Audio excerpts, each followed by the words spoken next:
আসন্ন বিধানসভা নির্বাচনকে পাখির চোখ করে মেখলিগঞ্জ তৃণমূল কংগ্রেসের বিধানসভা ভিত্তিক কর্মী সভা অনুষ্ঠিত হল বৃহস্পতিবার। মেখলিগঞ্জ শহরের বোর্ডিং মাঠে এদিনের কর্মী সভাটি অনুষ্ঠিত হয়। এদিনের কর্মী সভার মধ্যমণি ছিলেন উত্তরবঙ্গ উন্নয়ন দপ্তরের মন্ত্রী উদয়ন গুহ।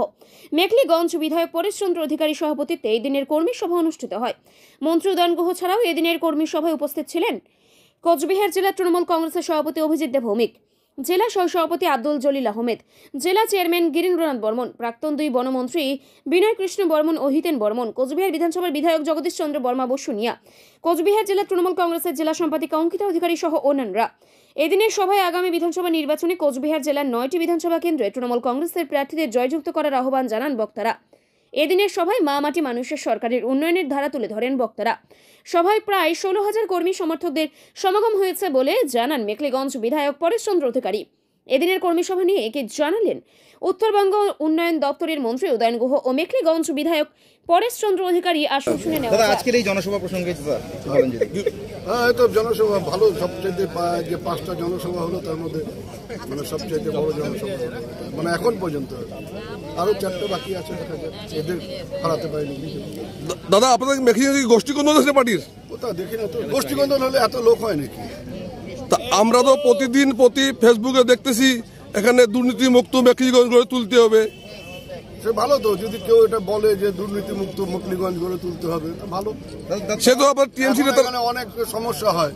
এই যে কুল পাওয়া যায়, একজন কুল হয়তো 5 টাকা যে দাম নিল, আবার আর একজন সেইটাই 6 টাকা দাম নিল। এইটাকেই 1 টাকার দুর্নীতি, এটা বন্ধ করতে হবে। না, যা তো টিএমসি নেতাই বলতেছে না, টিএমসি যে ইয়ং কর্মীরা আছে ওরা প্রতিদিন তো ফেসবুকে পোস্ট করতেছে না। ও তো মানে ওই বিপ্লবী একজন আছে, আমি দেখি ফেসবুকে মাঝে মধ্যেই। আপনাকে হ্যাশট্যাগ করে, এপিদাকে করে, সবাই হ্যাশট্যাগ করে বেড়ায়। ভালো তো, আমাদেরকে মনে রেখেছে, এটাই দাদা। এদের ভিতরে কোনো ব্যবস্থা নেবেন না আপনারা? ব্যবস্থা জনগণ নিয়ে নেবে আস্তে আস্তে, মানুষের কাছ থেকে দূরে সরে গেলে আর কি। দাদা বললেন লাল তৃণমূল, মূলত দাদা কি উদ্দেশ্যে, কাদেরকে উদ্দেশ্যে বলো, মানে কারা আপনাদের এরকম কটাক্ষ করে দাদা দলের? আরে কে করে আমি কাউকে বলবো? মাঝে মধ্যে ফেসবুকে দেখি, আমি তার উপরের দিকে তাকাই না, ওই ভেতর তাকাই, লাল তৃণমূল, লাল তৃণমূল। আচ্ছা আচ্ছা, আমি তো লাল আছি, রক্ত লাল। দাদা বর্ষিয়ান 2জন নেতা মানে কোচবিহার তৃণমূলের রবীন্দ্রনাথ ঘোষ এবং পার্থপ্রতিম, ওনাদেরকে দেখা গেল, মানে যুব কিন্তু অনেকদিন ধরেই করেন, কিন্তু ওনাদের দেখা গেল না এই মঞ্চে। দাদা আসতে পারেনি, দূর দাদা আমন্ত্রণ পাইছো? দাদা আমন্ত্রণ পাইছো মিটিং এর? আমন্ত্রণ তো এই এত মানুষকে মানে কি আমন্ত্রণ পেয়েছে, মানে আপনারা নেতৃত্বে সমস্ত আমন্ত্রণ করেছিলেন। মঞ্চে যারা আছে এতগুলো লোক, তারা কি বিনা আমন্ত্রণ যেমন এসছে সবাই ওরকমই। আমাকে তো অভিজিৎ দে ভৌমিক গলায় গামছা দিয়ে বলেনি যে আজকের সভায় আসবেন, বা পরেশ অধিকারী বলেনি। আমি জানি আজকে সভা আছে, রুটিন দেখেছি।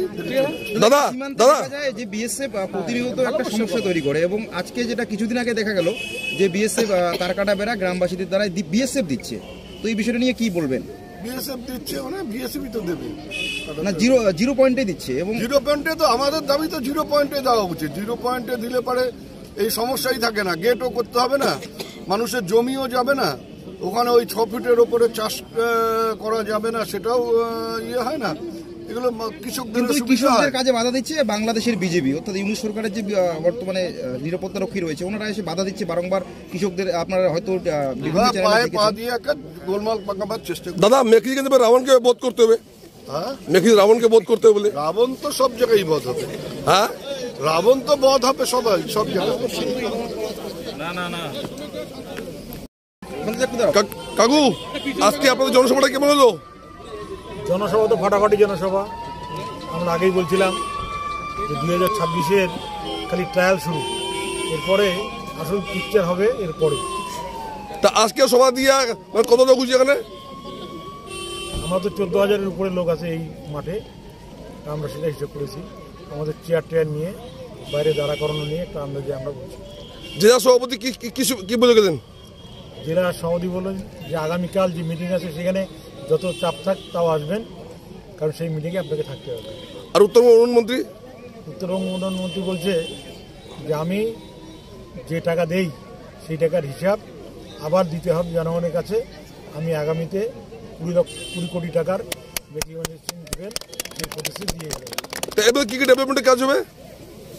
আমাদের তো লাইন দিয়ে আছে ডেভেলপমেন্টে, এখন জানি না, সবাইকে নিয়ে বসে নিয়ে ঠিক করা হবে কোনটা আগে হবে কোনটা পরে। ধন্যবাদ।